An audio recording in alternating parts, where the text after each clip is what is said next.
Hello parents! Today in my third video I wanted to talk a little bit more about school projects and what roles they really serve. A couple years ago York County really had a push for creating more learning experiences that really applied to real world and emulated what people are doing in their jobs and in their home life. Many teachers in York County participated in training from the Buck Institute for Education on project-based learning. And the idea behind this is that for most of us in our jobs and in our daily lives, it wasn't quite the way it was 100 years ago when the design and system of our schools was put in place. 100 years ago, most people had jobs as in factories in these areas, and so you were told a job, you did this thing over and over again for 8 hours a day, and then you went home. But now in our lives and in our work, most of us don't have jobs like that. Most of us have jobs where we are given an assignment that we are completing at somehow, some way, and there's a lot up to us. And so getting the feedback from employers and from higher education, we've learned that we really need to do a better job preparing our students for that 21st century world. And so projects are one of the ways that we do that. So today I'm going to talk a little bit more specifically about a geography project that the kids are working on right now in my class, although this information can be applied to any of the classes that your child is in this year and in the future. So hopefully you have seen this green paper. This is the project assignment page that I've handed out, and I know it's not written here, but A-Day students' project is due October 6th. B-Day students' projects are due October 7th, later on this week. So I've given the kids a real-world experience, an example. I told them that I had just talked to you guys and the parents are planning a road trip for next summer. And they want to see where kids want to go. And this is a real-world concept. I mean, when kids are starting to get older, they're going to be deciding, where do I want to go? What do I want to see? What do I want to do? What's important to me? And so I wanted to give kids the opportunity to make these decisions and research it. So they're going to make a brochure. And if you look, I've got a checklist here with just a list of things that need to be included.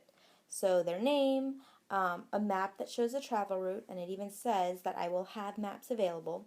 They need to choose 5 locations. Each location must be from a different region. And then you need to include the city, state, and region of each location, and then a picture of something you want to see in the city. And really, those are the only requirements. And that's exactly what you see when you look at my rubric. Those are the requirements. So for each place, city, state, region, something they want to see or do. If they have the locations on the map and their project shows neatness and effort, that should be an A. And so really it's just check, check, check, check, check. That should be an easy way for them to understand how to get to an A.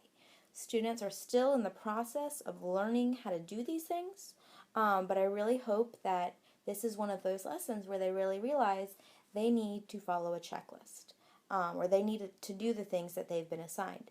If we think about in our everyday lives, this is exactly what we do. Let's say I know I have to throw a birthday party. Well, I'm going to make a list of everything that I need to do, and I'm going to say I need to order the cake from Farm Fresh by this date. I need to buy the invitations and send them out by this date. And this is just any long-term thing that you need to do, either in your work or in your everyday lives.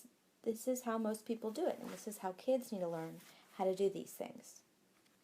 So speaking a little bit more specifically about this project in itself, this is an example. The student put their name right here so they could check that off. A map that shows their route so they could check that off. And then their 5 locations with city, state, and region. Check that off. So even that simply, that's all I need.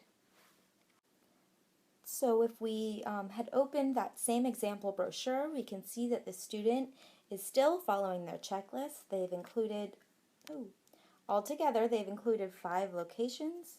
Each location is from a different region, and they've showcased that city, state, and region. Each location has a picture. I mean, these aren't the most beautiful pictures. These aren't, the student didn't spend hours and hours, but they do show some effort. and they show that the student has thought out what they're going to do and how it's going to be different in each location. And so again, projects are really not as much about the content, although of course the content is very important. And they're not about going all out and going to Office Snacks and buying $100 of supplies or whatever. It's really that we want our kids having these real, authentic experiences that mirror what they could do in this discipline. So if you are a social studies person and then you go to college and maybe you major in geography, well, maybe you become a travel agent and help people plan their vacations. And then additionally, we also want kids to be thinking about how to plan something out, how to break things down into steps, and how to get things completed. So please let me know if you have any projects questions, or if you would like to contact me. As always, email is really the best way. This is an assignment that should be quick and easy, worth a quiz grade. Again, due October 6th or 7th. Thank you.